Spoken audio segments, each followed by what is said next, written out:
This is my third Ginposium.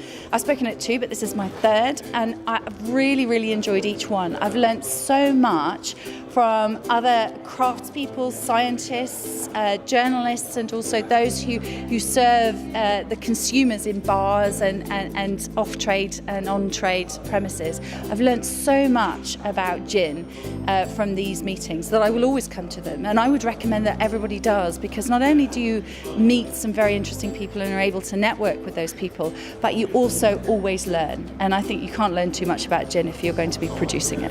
We talk about things that don't really have another platform to be discussed, so it's insightful, and that's important, because gin still, although it's growing massively, is still a close-knit community, and I think the more we look out for each other, the better. I think it's a great thing, the Ginposium. I came along in 2012 before we'd even started, and I gained so much information, so much knowledge, talking to people already in the industry.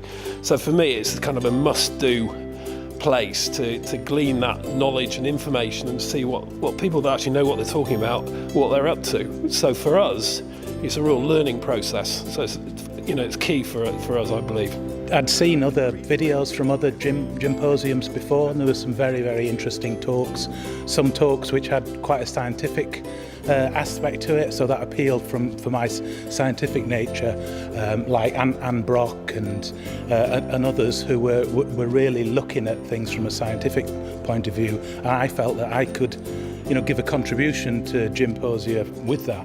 I come to Ginposium absolutely every single year because it's my way of keeping a finger on the pulse of what's happening in the gin industry. The gin industry is a rapidly changing, rapidly expanding landscape, and it's really hard, honestly, to keep track of it all sometimes.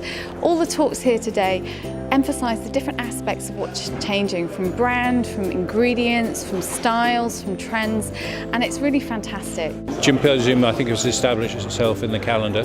I think it's really well supported. It's a place where a lot of new ideas are being discussed and socialised, and I think that it's been a huge success, and a great credit to Nicholas Cook and his team for making it happen.